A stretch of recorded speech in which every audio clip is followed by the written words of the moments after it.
சினிமாவில் படம் பார்த்த டிக்கெட்டை வந்து நம்ம கடையில் கொடுத்து 100 ரூபாய்க்கு சாப்பிட்டா 10 ரூபா டிஸ்கவுண்ட்டு. நம்ம கடையை சுற்றி 15 தேட்டர் இருக்குது. நாம் வந்து இங்கே பெரிய போர்டு வச்சுட்டோம்னா அந்த ரசிகர்களை வந்து வளர்க்கும் விதமாகவும் இருக்கும், ஒரு ஊக்குவிக்கும் விதமாகவும் இருக்கும். தேட்டரில் வந்து ஃபுட்டு விற்கிறாங்க, அவங்களே 10 ரூபா ஏற்றி தான் விற்கிறாங்க.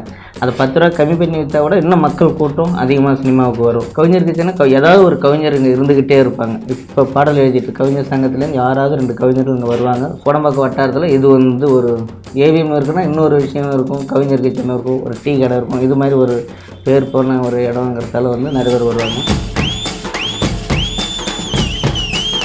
1999 சினிமாவில் பாடல் எழுதணும் அப்படின்னு ஜெயங்கொண்டத்திலிருந்து 47 ரூபாயோட நான் வந்து சென்னைக்கு புறப்பட்டேன். தாம்பரம் தான் சென்னை அப்படின்ட்டு நான் வந்து தாம்பரத்துலேயே வந்து இறங்கிட்டேன். கோடம்பாக்கம் அது எங்கே இருக்குது அப்படின்னு கேட்கும்போது தான் அது வந்து இங்கேருந்து இன்னும் 20 கிலோமீட்டர் இருக்குது போகணும் அப்படின்னு சொன்னாங்க.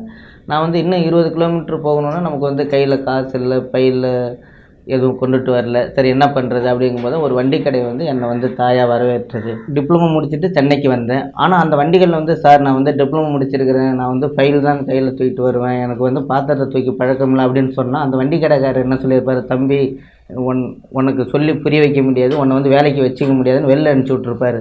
அதனால் வந்து சார் எனக்கு பாத்திரம் பிளேட்டு கழுவ தெரியும், கூட்ட தெரியும், பெருக்க தெரியும் அப்படின்னு சொன்ன ஒரே காரணத்தில் அவர் வேலைக்கு சேர்த்தார்.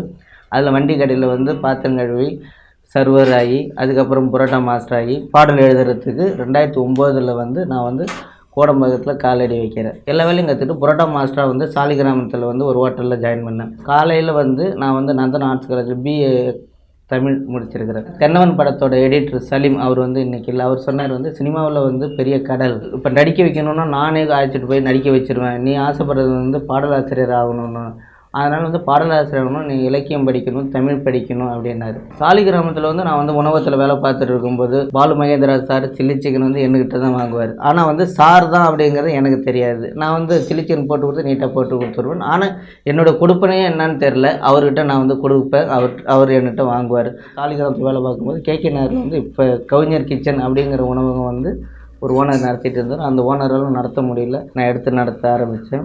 முதல் நாள் 336 ரூபாய்க்கு தான் வியாபாரம் ஓடிச்சு. நான் வந்து 10 வருடமாக வந்து இந்த கவிஞர் கிச்சன் நடந்துக்கிட்டு இருக்குது.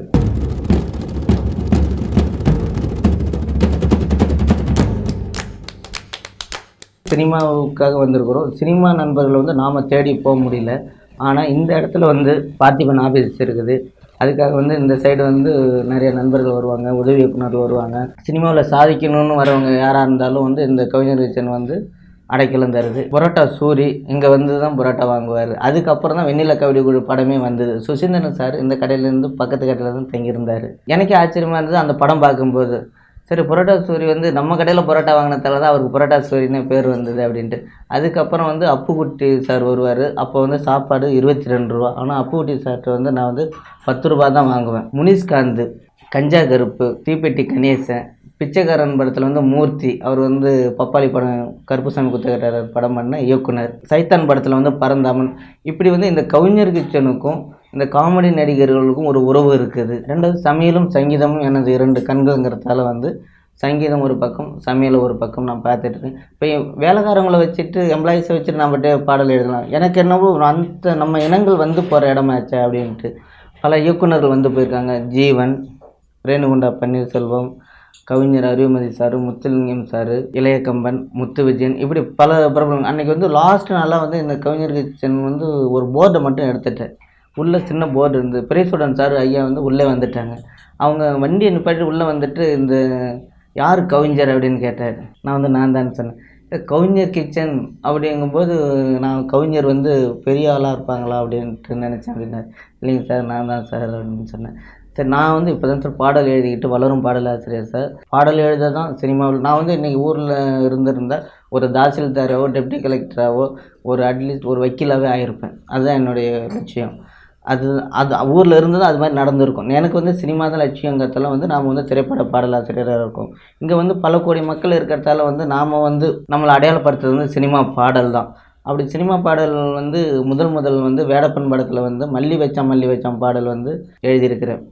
அது வந்து இசையமைப்பாளர் நேசன் இப்போ வந்து வாட்ஸ்அப் மூலயமா டியூன் அனுப்புகிறாங்க. அப்போ வந்து என்னுடைய கொடுப்பனையாட்டுக்கு ஹார்மோனிய பெட்டியை வச்சு அவர் வாசித்தார். தன்னண்ணா தன்னண்ணா தானண்ணா மல்லி வச்சான் மார்கழி மாசந்தான், கிள்ளி வச்சான் ஆசை பைய புள்ளத்தான் அப்படி. அடுத்தது வேடப்பன், இந்திரசேனா, ஓடுமேங்கள், தங்கப்பாம்பு, அக்கப்போர், கொத்தனார், ஒரு சந்திப்பில், இது மாதிரி ஒரு பல படங்களுக்கு பாடல் எழுதியிருக்கிறேன்.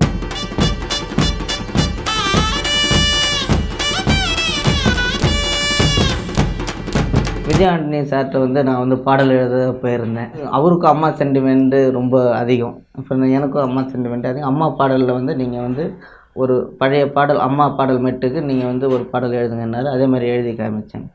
எழுதி காமிக்கும்போது அவர் இதில் மாத்திரை வந்து இடிக்குது, அளவு வந்து முன்ன பின்ன இருக்குது அப்படின்னு சொன்னார். எனக்கு அவரை பார்த்த பதற்றத்திலே வந்து எனக்கு உடனே எழுதுங்கும்போது நானும் சரி சுமாராக வந்து நானும் வந்து அதில் வந்து அளவு வந்து குறைவாக இருக்குது, கூட இருக்குது, குறைவாக இருக்குது அப்படின்னாரு. சரி இன்னொரு முறை வந்து என்னை பார்க்கும்போது இதை நீங்கள் வந்து சரியாக எழுதி கொண்டுட்டு வரணும் அப்படின்னாரு. சரிங்க சார்ன்ட்டு அப்புறம் நேர் நிறை நேர் தெரியுமான்னார். நேர் நிறை கருவிலம், நேர் நிறை கூவிலும், தேமாங்காய், புளிமாங்காய், கருவிலங்காய், கூவிலங்காய் எல்லாம் தெரியும் சார்.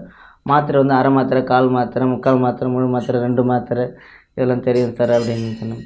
சரிங்க, நீங்கள் என்ன பண்ணிகிட்டு இருக்கீங்கன்னு. சார் அது ஒரு பெரிய கதை சார், நான் வந்து ஹோட்டலில் வேலை பார்க்குறேன் அப்படின்னு சொன்னேன். நீங்கள் அந்த கதையை சொல்லுங்கன்னு அந்த கதையை 1 மணி நேரம் கேட்டுட்டார். இப்போ என்ன பண்ணிகிட்டு இருக்கீங்கன்னு அந்த ஒரே விஷயத்தில் அவர் காரில் கொண்டாந்து என்னை கொண்டாந்து கடையில் விட்டுட்டு திரும்ப வந்து உங்கள் கடையில் உள்ளதெல்லாம் என்ன ஒன்று, நல்லா சமைக்கிறவங்க நல்லா பாடுவாங்க எழுதுவாங்கன்னு சொல்லுவாங்க, நீங்கள் என்னென்ன சமைப்பீங்களோ எடுத்துருவாங்கன்னாரு. 2 பேர் உட்காந்து சாப்பிட்டு அவர் சொன்னார், உங்களை நம்பி 80 லட்சம் ரூபா நான் வந்து இன்வெஸ்ட்மெண்ட் பண்ணுறேன், நீங்கள் பாடல் எழுதுங்க, உங்களுக்கு வந்து பாடல் வாய்ப்பு நான் தரேன், அது ஒன்றும் பிரச்சனை இல்லை, இதே மாதிரி ஒரு உணவகம் ஆரம்பிங்க அப்படின்னு சொன்னார். இல்லைங்க சார் எனக்கு பாடல் நீங்கள் பாடல் எழுதுங்க, ஆனால் இது ஆரம்பிங்க, என்ன ஒன்றுன்னா உங்களுக்கு வந்து அந்தளவுக்கு சமையல் வர மாதிரி சங்கீதமும் வரும், என்னுடைய டியூன்லேயே என்னுடைய பாடல்லே வந்து என்னுடைய படத்துலேயே உங்களுக்கு பாடல் வாய்ப்பு தரேன்னாரு. அதுக்கப்புறம் சார் வந்து நடிக்க போயிட்டார்.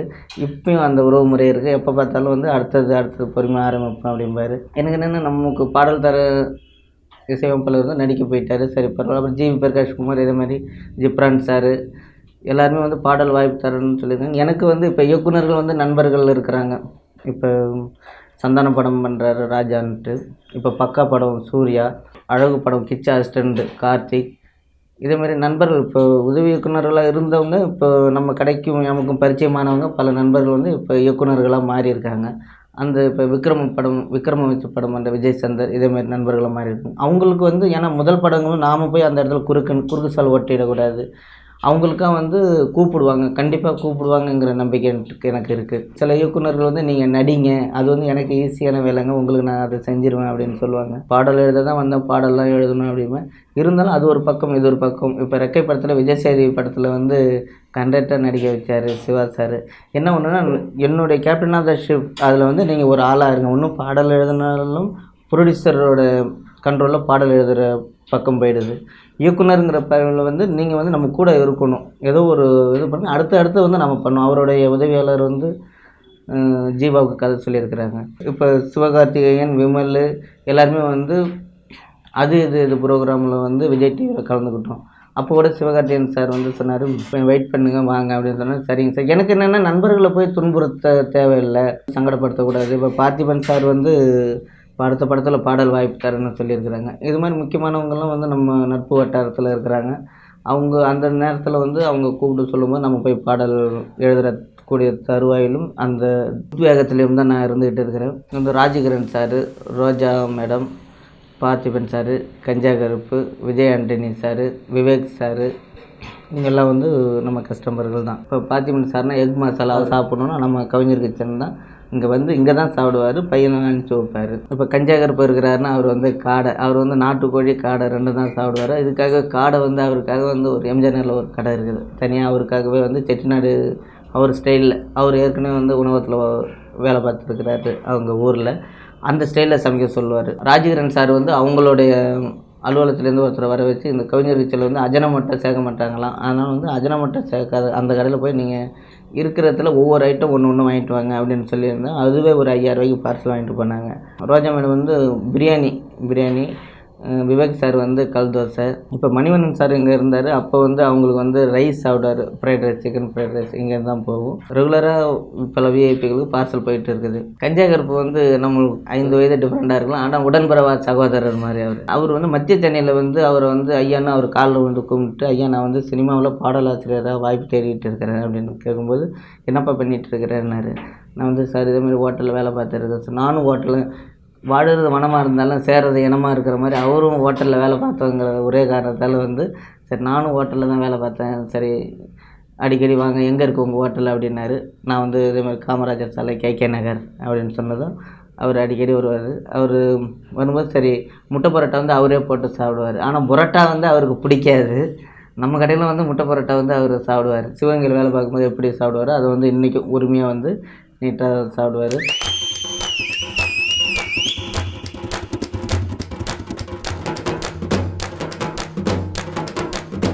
நாம் வளரும்போது எவ்வளோ இன்னல்கள், துன்பங்கள். அப்போ நான் வந்து 5 வருஷம் கழிச்சு தான் ஊருக்கு போனேன். இன்றைக்காச்சும் அம்மா ஹோட்டல் இருக்குது. அன்றைக்கி வந்து நானே போவேன். ஒரு நாள் வேலை இல்லைன்னா ஏதாவது கல்யாண மண்டபத்தில் போய் நைட்டாக உட்காந்து அந்த பந்தியோடு நீட்டாக உட்காந்து சாப்பிட்டுட்டு எப்படி சமைக்கிறாங்க என்னன்னு பார்த்துட்டு அப்படியே வரும். இப்போ பக்கா படம் டைரக்டர் வந்து அன்றைக்கி உதவி இயக்குனர் அவருக்கு வந்து ஒரு பாட்டில் தண்ணி, ஒரு 10 ரூபா காசு, ஒரு ரைஸு, ஒரு விகடனோ குமுதமோ புக்கு அதை வந்து எடுத்து கொடுத்துருவேன். அது வந்து அவருக்கு அன்றைக்கி போதுமானது. இன்றைக்கி வந்து பிரபு பையனை வச்சு, விக்ரம் பிரபை வச்சு பக்கான்னு ஒரு படம் பக்காவாக பண்ணிகிட்டு இருக்காரு. அப்போது காலத்தினால் செய்த நன்றி சிறிதெனினும் ஞானத்தின் மான பெரிது. அன்றைக்கி ஏதோ ஒரு உதவி நம்ம அள்ளி கொடுக்கறதுக்கு நமக்கு எதுவும் இல்லை, ஏதோ கிள்ளியாவது கொடுப்போம். பல பேர் வந்து அந்த இயக்குனர் பாராட்ட வந்திருக்காங்க அப்படிங்கும்போது நீங்கள் யாருங்கன்னு என்னை கேட்டால் சார் என்னுடைய நண்பர் தான் சார் அந்த டைரக்டர் அப்படின்னு சொல்லும்போது அதுதான் நமக்கு பெரிய வெற்றி. அந்த கதையை வந்து என்கிட்ட அடிக்கடி சார் சொல்லுவார். இதேமாரி இப்போ இங்கே வந்து உதவி இயக்குனர் வந்து பார்த்திபன் சாருக்கு தேவைன்னா அங்கே அனுப்பிச்சி வைப்பேன்.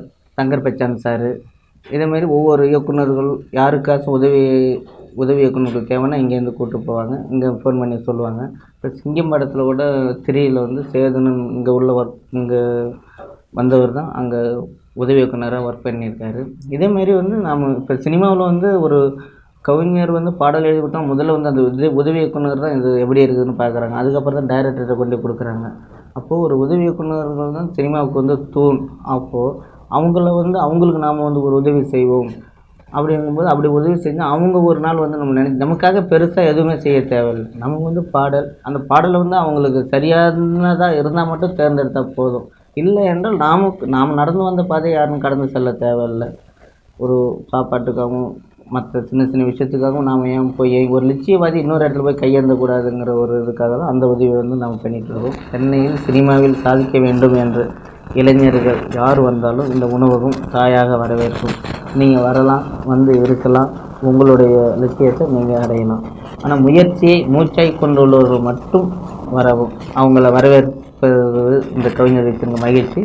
யார் வேணாலும் எங்கே இருந்தாலும் வரலாம். பக்கா டிவி, பக்கா சேனலில் பக்காவாக பார்த்துக்கிட்டு இருக்கும் நண்பர்கள், நேயர்கள், மக்கள் அனைவருக்கும் வளரும் பாடலாசிரியர் இந்த ஜெயங்கொண்டானின் நன்றி நன்றி நன்றி. பக்கா டிவியை பக்காவாக பார்க்க, மேலும் பார்க்க சப்ஸ்கிரைப் பண்ணுங்கள்.